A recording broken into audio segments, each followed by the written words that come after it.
இதுகாரும் பிள்ளையார்பட்டி பாடசாலை ஆகம பேராசிரியர் வி வேதாரண்யேஸ்வர சிவாச்சாரியார்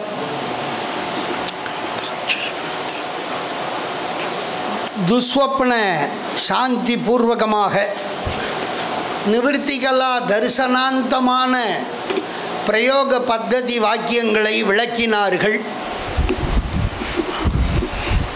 அதிலே மிகச் சிறப்பாக அவற்றையெல்லாம் உரிய பிரமாணங்களோடு எவை எவை சுபசகுனங்கள், சுப கனவு ஸ்வப்னங்கள், எவை எவை அசுப ஸ்வப்னங்கள் என்பதை எடுத்து கூறி, அசுபமான ஸ்வப்னம் காணப்பட்டிருந்தால் அந்த சீடனுக்கு ஆசீர்வாதம் செய்து அசுபத்திற்கான பரிகார செயலை செய்ய வேண்டும் என்று சொன்னார். இந்த இடத்துல ஒரு பெரிய சுவாமியினுடைய கருணா விசேஷத்தை இந்த பிரயோகத்தில் பார்க்க முடியுது. பல மணி நேரம் ஆகக்கூடிய பெரிய பாவனையோடு கூடிய இந்த அத்வ சுத்தியில் ஆச்சாரியர் குண்டத்துக்கு பக்கத்தில் பிரணவாசனத்தில் அந்த சிஷ்யனை உட்கார வச்சுட்டு பல சம்ஸ்காரங்களை ஆகுதிகளை செய்கிறார். இதனால் அந்த சிஷ்யனுக்கு பல இன்னல்கள், பல மணி நேரம் அந்த நூலை கட்டி தொங்க விட்டுருப்பா. 5 கலையிலையும் பூஜை பண்ணி சம்யோஜனம் பண்ணி பாவனை பண்ணி இவையெல்லாம் பண்ணுவதனால அவனுக்கு உடல் உபாதைகள் ஏற்பட்டால் சங்கடம். அதனால் சில பேருக்கு தொண்டை வறண்டு போயிடும், மயக்கம் வரலாம், இப்படியெல்லாம் வந்துடுங்கிறதுக்காக உடம்பு தெம்பாக இருக்கணும். ஏன்னா தர்மத்தை சாதிக்கணும்னா சரீரம் சுவர் இருந்தால் தான் சித்திரம். நீ மோட்டம் கொடுக்கறதுக்கு முன்னாடி அவனுக்கே ஏதாவது உபதிரவம் ஆகி போச்சுன்னா, அதனால் ரொம்பவும் பட்னி போட்டு அவனை கஷ்டப்படுத்தக்கூடாது. என்ன கருணை பாருங்க. சரீரம் ஆத்தியங்கல்லு தர்ம சாதனம்னு காளிதாஸ். ஆகவே அந்த சிஷ்யனுக்கு ரொம்ப உபாதையாக இருக்க போகுதோன்றதால அவனுக்கு தெம்பு இல்லைன்னு நினச்சாருன்னா ஆச்சாரியர் ஒரு அன்பாக தாய் உள்ளத்தோட அந்த ஹவிஸில் சத்தான அங்கே இருக்கக்கூடியது என்ன, தேன், நெய், பழம், வாழைப்பழம், இது மாதிரி எதையாவது 2 அந்த ஹவிஸில் கலந்து அவனுக்கு கொடுத்து சாப்பிடுப்பான்னு கொஞ்சம் தெம்பு ஊட்டணும், எனர்ஜி கொடுக்கணும் சரீரத்துக்கு. அப்படி இல்லை தனியாக பாயசமே பண்ணி, பயசாஸ்ரிதம் பாயசம். இந்த பால் ஆயுர்வேத ரீதியாகவே 9 விதமான பலனை உடனே கொடுக்கும். நல்ல பசும்பாலை காய்ச்சி அந்த பசும்பாலில் அன்னம் பண்ணி அதை கொடுக்கறதால நல்ல அந்த சிஷ்யனுக்கு புத்துணர்ச்சி வரும். அதனால்தான் பயசாஸ்ரிதம் பாயசம்.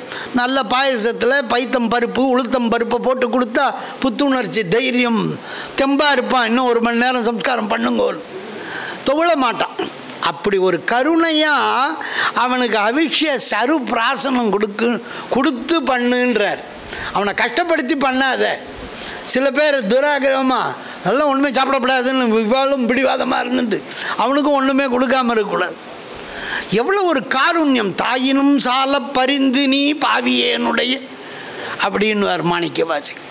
அந்த கருணை இந்த கிரியையிலே தெரிகிறது. பொதுவாக ஆகமங்கள் எல்லாம் இதை செய்யாதேன்னு 2 விதமாக சொல்லுது. அதுக்கு தான் சோதனான்னா தூண்டுறது. வேதம் ஆகமம் 2ம் சாப்த பிரமாணமாக இதை செய்யாதேன்னு 2 விதமாக சொல்லுது. செய்யினத்தை செய்யலைன்னாலும் பிராயச்சித்தம் பண்ணணும், செய்யாதேன்னு சொன்னத்தை செய்தாலும் பிராயச்சித்தம் பண்ணணும். விதிர் நிஷேத இத்யாகு சோதனா ஸ்யாத்விதா மதா. அதனால் இந்த சோதனா அவனை தூண்டுவதை, அவன் செய்யக்கூடாத ஏதாவது செய்திருந்தான்னா இந்த ஸ்வப்னாதிகள் அதை காண்பிச்சு கொடுக்கும். அதனால் அதுக்கு பிராயச்சித்தம் பண்ணுங்கிறார். பிராயோ விலய இத்யுக்தா. பிராயா அப்படின்னா தோஷம். அழகாக பிராயச்சித்த நிர்வச்சனத்தை இங்கே அழகாக விளக்கினார். சித்துன்னா அறிவு பொருளாக உள்ள ஆத்மா, தம்னா தரணம்னா அதை தாண்டுவது. ஆத்மாவுக்கு ஏற்பட்ட தோஷத்திலே இருந்து அந்த ஆத்மாவை தாண்டி செல்லுமாறு, தோஷமற்றவனாக மேல் புவனத்துக்கு போகுமாறு செய்வது பிராயச்சித்த கிரியை. மிக அழகாக அந்த தத்துவத்தை சொன்னார். காமிகாகமும் அதை ரொம்ப மிக தெளிவாக அழகாக சொல்லியிருக்கு. அது ரொம்ப பொதுவாகவே எல்லா இதிலும் தெரிந்து கொள்ள வேண்டிய ஒரு விஷயம். அந்த வகையில் பிராயச்சித்தத்தை பண்ணி மறுநாள் இங்கே முதல் நாளும் மறுநாளும் பண்ணுற நிர்வாண தீட்சையும் இருக்குது, ஒரே நாளில் பண்ணுற நிர்வாண தீட்சையும் இருக்குது. ஒரே நாளில் பண்ணுற நிர்வாண தீட்சையாக இருந்தால் ஒரு முறையெல்லாம் சமய சம்ஸ்காரங்கள்லாம் பண்ணிண்டா போகும். ரெண்டாவது நாளாக இருக்கிற போது விச்சித்தி இடைவெளி வருது. இடைவெளி வர்ற பொழுது அந்த சம்ஸ்காரத்தை மீண்டும் பண்ணலாங்கிறது ஒரு பட்சம். இப்போ நம்ம பூணல் போடுறோம், பூணல் போடும்போது ஜாத கர்மாதி சம்ஸ்காரம்லாம் பண்ணுவோம். கல்யாணம் பண்ணும்போது மறுபடியும் சமாவர்த்தனை விரதம் முடிக்கிற போது மறுபடி பண்ணும். அதை ஏன் பண்ணுறோன்னா அதை அனுசூதமாக ஆக்கிறதுக்கு, விச்சித்தியை போக்கி தொடர்பை ஏற்படுத்துவதற்காக பண்ணக்கூடிய அந்த சம்ஸ்காரங்களையெல்லாம் பண்ணி சமய விசேஷம் முடிஞ்ச பிறகு 1 வருஷமோ 2 வருஷமோ சென்ன பிறகு நிர்வாணம் பண்ணணும். உடனே பண்ணுறதா இருந்தால் அதிவாசத்தோடு பண்ணுறதா இருக்கியா அல்லது சேர்ந்தே பண்ண போறியாங்கிறத தெரிஞ்சு பண்ணணும். எந்த கர்மாவையும் விடக்கூடாது, அதை சேர்த்து பண்ணணும்ன்றத மிக அழகாக இங்கே வியாக்கியாத்தா விளக்குகிறார். இந்த அகோர சிவாச்சாரியார் பத்ததி இவருக்கு முன்பு ராமநாத பத்ததி, சோமசம்பு பத்ததி மூலமாக இவர் பண்ணியிருக்கார். வாருண பத்ததி இருந்திருக்கு. கிட்டத்தட்ட 4-5 பத்ததி அந்த காலத்தில் இந்த அகோர சிவாச்சாரியார் பத்ததியும் பொழுதே இருந்திருக்கு. அதை நிர்மலமணி தேசிகர் வியாக்கியாத்தா விளக்கமாக எடுத்து சொல்கிறார். அதனால் அவள் எல்லாம் பல பத்ததிகளை ஒப்பிட்டு பார்த்து அந்த சீர்தூக்கி பார்த்து இந்த கிரியை வரிசை முறைப்படுத்தியிருக்கா அப்படின்னு தெரியுது. இந்த பாசசூத்திரத்தை கத்திரிச்சு ஹோமம் பண்ண போகிறோம். இந்த கத்திரிக்கோல் என்ற ஒரு உபகரணம் இந்த தீட்சையில் இடம்பெறுது. அந்த கத்திரிக்கோலை கொண்டு வந்து அதை சாட்சாத் ஞான சக்தி ஸ்வரூபமாக பாவனை பண்ணி, ஏன்னா கத்திரிக்கிறதுனா பாபத்தை கத்திரிக்க போகுது, பாசத்தை கத்திரிக்க போகுது. பாசத்தை எது கத்திரிக்கும்? ஞானம்தான் அஜ்ஞானத்தை போக்கும்.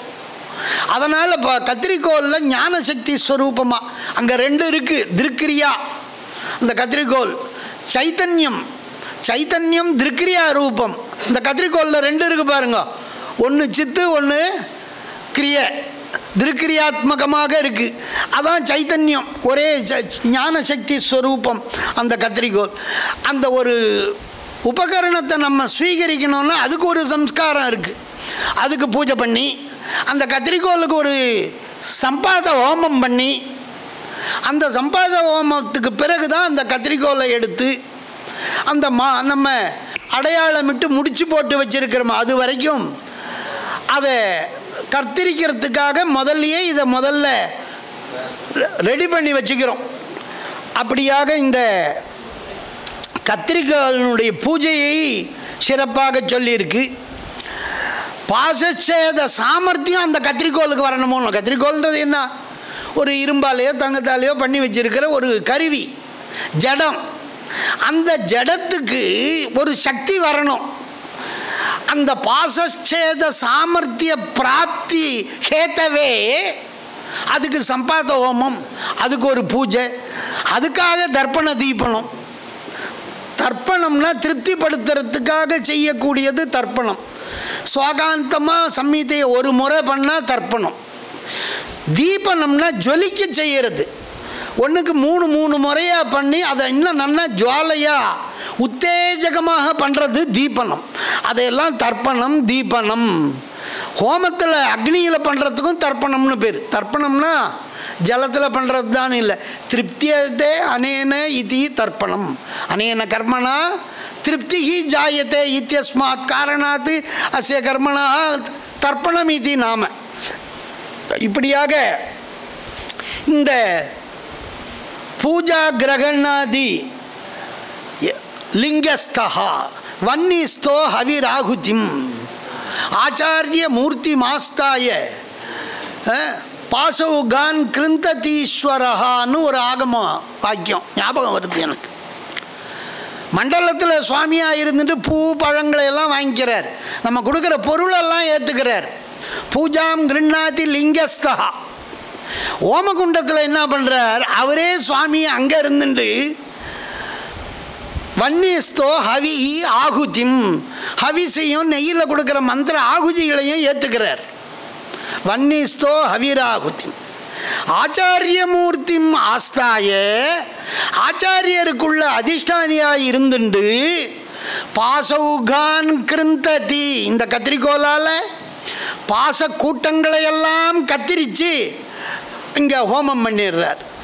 எப்படி ஒரு கண் டாக்டர் அந்த கண் நோய் படல நோயை கத்திரிச்சு தூக்கி போட்டுட்டு அவனுக்கு திருஷ்டியை கொடுப்பாரோ, அதுபோல் இந்த ஆச்சாரியர் பாச நோயை நீக்கி அவனுக்கு ஞானத்தை விளக்குகின்றார், உள்ளொளியை பெருக்கின்றார். உள்ள இருக்க அவனுக்கு சர்வஜத்வாதி குணம், அதை வெளிப்படுத்துகிறார் குரு. குகாரா அந்தகாரஸ்து ருகாரஸ்தன் நிரோதகா அந்தகார நிரோதித்வாத் குரு ரீத்யபிதீயத்தை. அஜ்ஞானத்தை போக்கி ஞானத்தை கொடுக்கிறவர் தான் குரு. அதுதான் இந்த தீட்சையில் செய்யப்படுகிறது. இந்த 5 விதமான கலைகளிலும் பல ஜென்மாக்கள் எடுக்கணும், பல பிறவிகள் எடுக்கணும். ஒவ்வொரு பிறவியிலையும் கர்மா. எப்போ தேகம்னு ஒன்று வந்தால் உடனே சேஷ்டன்னு வந்துடும். குழந்தை பிறந்த உடனே அழுவும், கையை காலை உதைக்கும். அப்போது பிடிச்சி சேஷ்ட ஆரம்பித்து விடுது. கால தத்துவம் ஸ்டார்டிங் ஆகிடுது. ஜனன காலம், கால தத்துவம், நியதி தத்துவம் எல்லாம் வேலை செய்ய கடிகாரத்துக்கு எப்படி சார்ஜ் அந்த பேட்டரி போட்ட உடனே ஓட ஆரம்பிக்குதோ அப்படி ஓடுது. ஆகவே இந்த உடம்புங்கிறது 14 விதமான யோனி. யோனினா பிறப்பிடம். தேவயோனி 8, மனுஷ யோனி 1, திரியக் யோனி 5, பசு பட்சி மிருகம் சரீசிருப்பம் பறவைகள் பாம்பு இதெல்லாம் 5 விதம் குறுக்க போகிறது. அதாவது ஆத்மான்ற பசு, ஆன்மா மனுஷன் அவன் ஒரே ஒரு இனம்தான். அதான் மனித பிறவி அரிது. அதில் 5 இருக்குது. திரியக் யோனி. தேவயோனி 8. பைசாச்ச பதம், பைசாச்சத்தில் ஆரம்பித்து பைசாச்ச யக்ஷ கந்தர்வ கிண்ணற இந்திரன் பிரஜாபதி பிரம்மா வரைக்கும். அதனால் அந்த 8 விதம் தேவயோனி. இந்த 14 யோனியிலையும் ஒவ்வொரு கலையிலையும் பிறக்க போகிறான், 100 வருஷம் வாழ போகிறான். அங்கே அவனுக்கு சம்ஸ்காரம், அவன் அந்தந்த புவனத்து அனுபவத்தையும் வெறுக்க போகிறான். வெறுத்த பிறகு அங்கிருந்து அவன் அந்த வேறு புவனத்துக்கு போக போகிறான். இப்படியாக எல்லா புவனத்திலையும் வாழ்ந்து வெறுத்து அந்த பிறவியை அவன் வெறுத்து ஒதுக்கி பக்குவப்பட்டு மேலே போகிறான். அதனால தான் இந்த சைவாகம முறையில் ஒருத்தன் தீட்சை பெற்று சிவபதத்தை அடைஞ்சிட்டான்னா மீண்டும் புனராவர்த்தி கீழே இறங்கிறதுன்றதே கிடையாது அவனுக்கு. அதான் சிறப்பு, நம்ம தீட்சையினுடைய தனி சிறப்பு.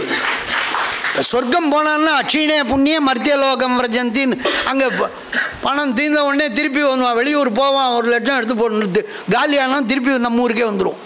அதுபோல் புண்ணியம் தீர்ந்த உடனே திருப்பி பூலோகத்துக்கு வந்துடுவான்.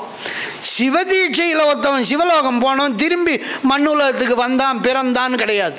அதனால் பிறவாத தன்மை வந்தெய்தினேன்னுவார் சுந்தரமூர்த்தி சுவாமிகள். அப்படியாக இந்த அழகான நிவர்த்தி, ஒரு கலையை மனுஷன் பார்க்கணுன்னா எப்படின்னா ஸ்கேன் பார்வை, திவ்ய சக்ஷுஷா நிரீட்சா, அவலோகன கிரமத்தை சொன்னார். எல்லாம் கர்ப்பிதமான அந்த நிவர்த்திகள் கலையில் உண்டான போது முதல்ல சாந்தி தீத கலையிலேருந்து மேலேருந்து ஒன்று ஒன்றா உண்டாச்சு. கீழே நிவர்த்திகள் இருக்குது. நம்ம இங்கே நிவர்த்தி கலையிலேருந்து சிவலோகத்தை தேடின்னு மேலே போகிறோம். அப்போ எங்கேருந்து ஆரம்பிக்கணும்? கீழே இருந்து ஆரம்பிக்கணும். கேள்வி கேட்குறார். ஞாபகம் பண்ணும்போதெல்லாம் நிவர்த்தி சாந்தி தீதாதி கலையான தலையிலேருந்து கால் வரைக்கும் ஞாபகம் பண்ணிட்டு, இப்போ இந்த பாசச்சேதம் பண்ணும்போது நிவர்த்தி கலையிலேருந்து சொல்கிறீங்களே, பார்க்கணுங்கிறீங்களே, ஏன்னு கேட்குறார்.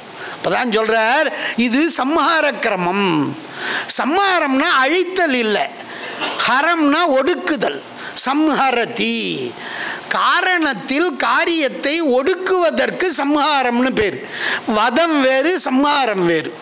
சிருஷ்டி ஸ்திதி சம்ஹாரம்னா காரணத்தில் காரியத்தை ஒடுக்குவது. எது எதிலேருந்து வந்ததோ அதை அதிலே ஒடுக்குவது. அதனால் நிவர்த்தி கலை எங்கேருந்து வந்தது?